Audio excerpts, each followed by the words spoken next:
Hi, everyone. I'm Eric Bolling. Welcome to Cashin. Our Cashin crew this week: Wayne Rogers, Jonathan Honig, Michelle Fields, and Juan Williams. Welcome, everybody. Talk about words coming back to bite you. If you like your health care plan, you'll be able to keep your health care plan. Period. Then the president backpedaled this week saying this. What we said was you could keep it if it hasn't changed since the law's passed. And now he's apologizing, trying to clean up his own mess. I am sorry that they are finding themselves in this situation based on assurances they got from me. So he's been lying about this for 4 years. The lies are racking up. The costs are racking up. Michelle, you're not buying this, are you?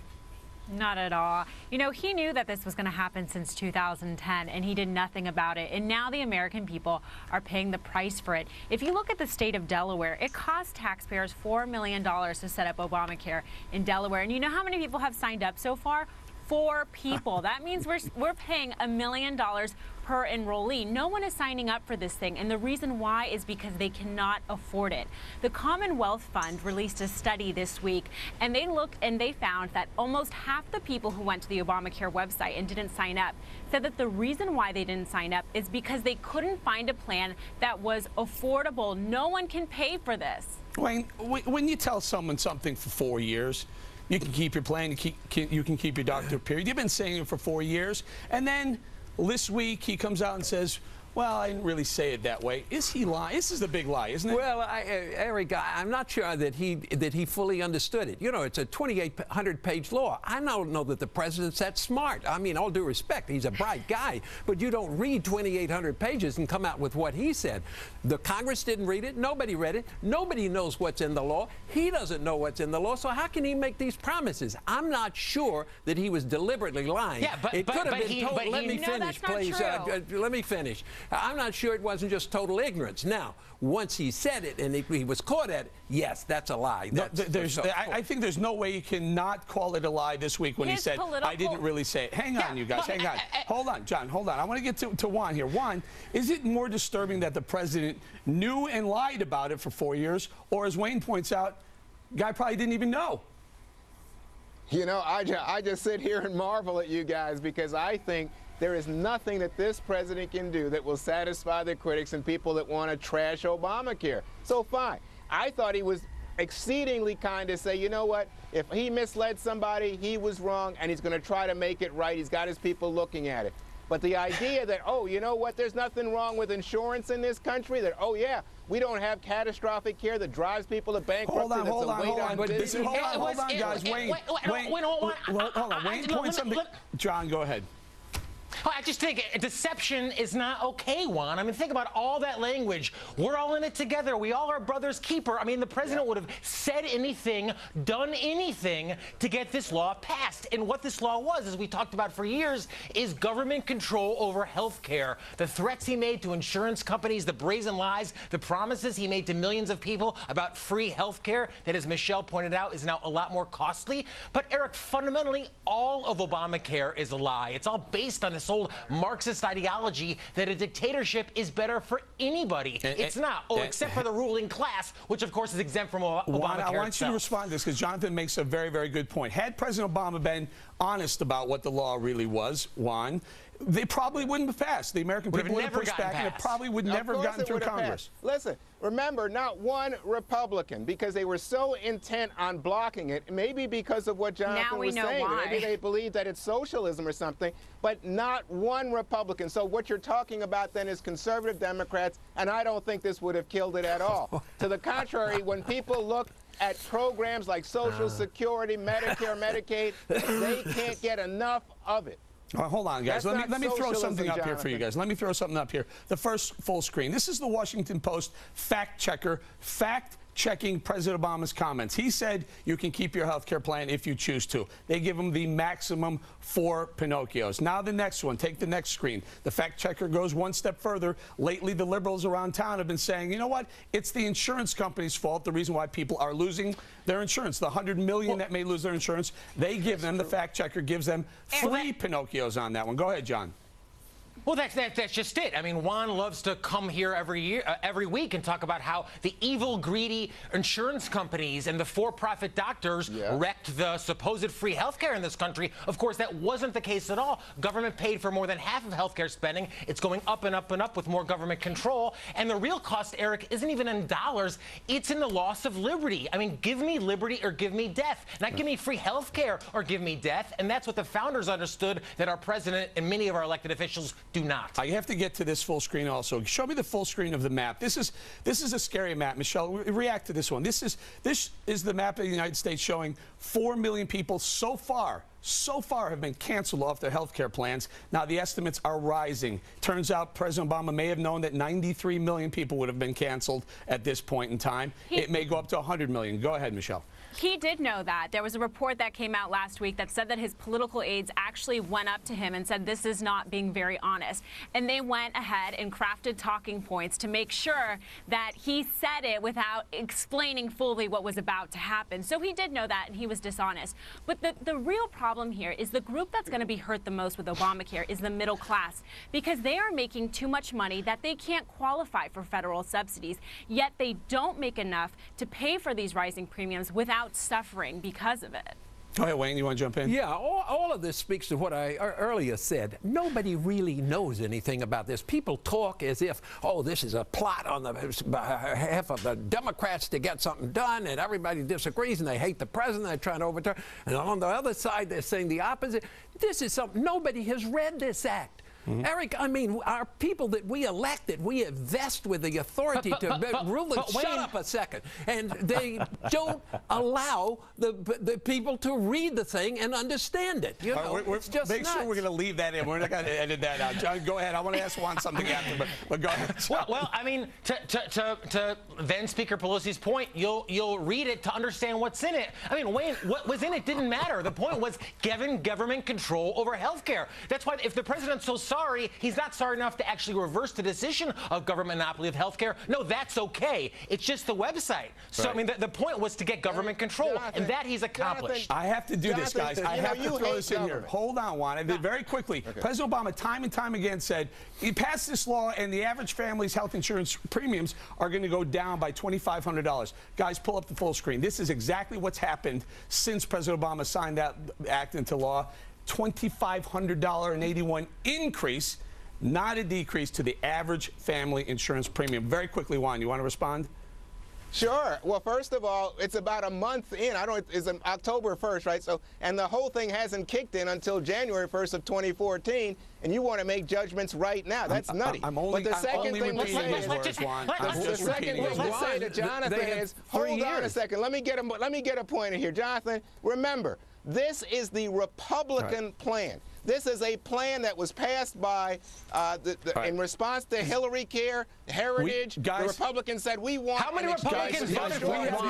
Zero. Don't worry. Guys, this is a very hot topic. We have a lot more coming up. Rewarding failure on your dime. They screwed up, and taxpayers are still paying up. The government throwing $7 million in new contracts to the company behind the botched Obamacare website. And amazingly, these new deals were inked after all the problems with healthcare.gov were discovered. Jonathan, Uncle Sam rewarding incompetence again. Yeah, I mean, Eric, in a free market, you actually have to earn business through years of competence, successful dealings, and success. And this is the fundamental difference between economic power, like Walmart, which succeeds through trade, and political power, which is Obamacare, which only works because of a government gun. I mean, Obamacare is a gun brought to health care. So all those decisions that millions of us would be making on our own, what doctor is best, what hospital is best, what website is best, is now made top down from government. And it starts with now, money going to the favorite website provider. You don't think this type of cronyism is going to lead to death panels later on? It will. May or may not, but Michelle, let's talk about this for a second. CGI Federal got somewhere around $900 million from the federal government, from our government. That's a Canadian firm, by the way. $300 million for the website, but the most aggravating maybe is the $7 million they got since October 1st, since they botched the rollout of healthcare.gov. Well, they should have never been hired in the first place. Look, when an average American decides to invest or spend their money in a good or service, they do research. They often go to websites like Yelp and read reviews. But when the government decides to spend hundreds of millions of dollars of taxpayer dollars, they do absolutely no research, because if they did, they would have never done business with this company. CGI was hired by the Canadian government to create a medical registry, and the Canadian government ended up walking away from that $46 million contract and firing CGI because they never created the medical registry. They were 14 months behind deadlines, and they were not doing anything. It never happened. Any rational person would have seen this history and said, no, we are not working with CGI. But of course, the government says, yes, show us the contract. Let's sign the dotted line. Juan, this week, President Obama apologized for a botched rollout, and then we were waiting to hear if Kathleen Sebelius was going to resign. Yesterday, she came to the podium and she said, no, it was kind of botched, but don't worry, it's getting better. Isn't it time for her to go? I don't understand what this fascination is with getting her out. I mean, look, she's in charge of the policy. She's not in charge of the technology. Wait, hold on, in fact, Juan. what I read this week was the person in charge of the technology was being let go. Juan, you watch football, you watch baseball, you watch just about anywhere else. If the person in charge of the team and the team is failing, if they're in charge, don't you fire the coach at some point? At some point, but I think at this point that would simply be hanging her out for no good reason, and it wouldn't fix the problem. You know, earlier Jonathan was saying, oh, you know, or I think maybe it was you, Eric, oh, you know, look at the average cost according to Kaiser is going up. And I'm thinking to myself, in fact, the cost curve in terms of healthcare spending nationally has gone down since 2010. I'm thinking to myself, that's something to absolutely say, Sebelius, you're doing a pretty good job here. Stop it. Even as the critics keep piling on. Stop it, stop it, stop it. You know the cost curve is not going down. Costs continue to rise. Stop it. That's not fair. Let me bring Wayne in here. Let's stay on topic here, Wayne. I know facts bother you guys. Wayne, no, it's not fact. I'll guarantee that one's wrong. Wayne, corruption and fraud in government. Bigger government, more corruption, more fraud. Well, you made a good point when you were talking about there must be some reason. Even a child, when he sticks his hand in the file, learns from the first time. Our federal government doesn't never learn because they keep committing the same mistake over and over again. And it's interesting to note that Michelle Obama's classmate at Princeton is a high-ranking executive in this Canadian firm. Am I saying that she did anything wrong? No, not necessarily. But it's peculiar how those kind of things happen, that somebody gets those contracts, you know. Right. If you're in a congressional district and it affects your district, you get the contract. Quick thought. John, you go. Oh, you know, with all respect, who cares about the cost curve? I mean, what about your own individual life? I mean, the whole point is to make your own life better. But when government's making all the decisions, as we talked about for years, he who writes the checks makes the rules. So to Juan's point, I guess you can't be outraged when government wastes $7 million on a website that doesn't work, because we're all cogs in the wheel for the greater good. This is the fundamental immorality about Obamacare. And in liberal speak, it's only $7 million, right? Could be worse. Coming from the NSA, and now it's the CIA, the intelligence agency, reportedly paying AT&T $10 million taxpayer bucks every year for your phone records. They say it's to help fight terror, but Jonathan, you still have a problem. Why is that? Yeah, I mean, NSA, CIA, and Eric, just like the TSA, this is security theater. I mean, this is the government fighting a real war against Americans, honest, law-abiding Americans, and an unreal war against our actual enemies, which even now, a decade plus after 9/11, we can't actually name. Are we at war against Americans that we need to be sweeping into their private information? No. We're at war with political Islam, jihadism, militant Islam, but our government can't even get it out of its mouth. So instead, we keep fighting this unreal war against our own citizens. Right. Juan, what about it? Are you in favor of this kind of thing? No, I'm not in favor of it, but I am in favor of being safe. And I like the idea that they are going and looking at records. I don't have any problem with that. It's when they violate the Constitution, when they go overboard. But I think even Jonathan would agree we need to take steps to protect ourselves against those militant Islamists who are trying to kill us. Yeah, well, we can start by not making deals with Iran. That would be a first good step towards actually protecting ourselves. We got to get Iran. I want to get everyone in here. Go ahead, Wayne.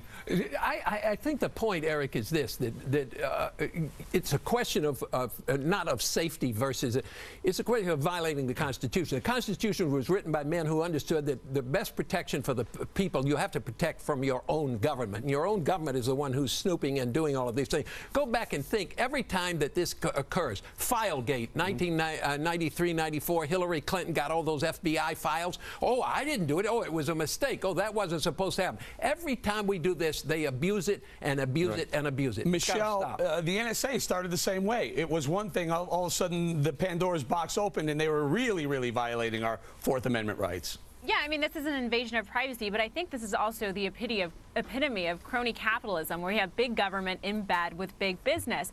And what bothers me is that AT&T wasn't given a subpoena or court order. They just handed this over. You know, they say that freedom isn't free, that freedom is expensive. Well, now we know, according to AT&T, freedom costs $10 million. Right. We're going to have to leave it there, but thank you for saying that. And here it is, the Pocket Constitution. Everyone should have one. I'm going to say thank you to Michelle Fields and Juan Williams for joining us this week.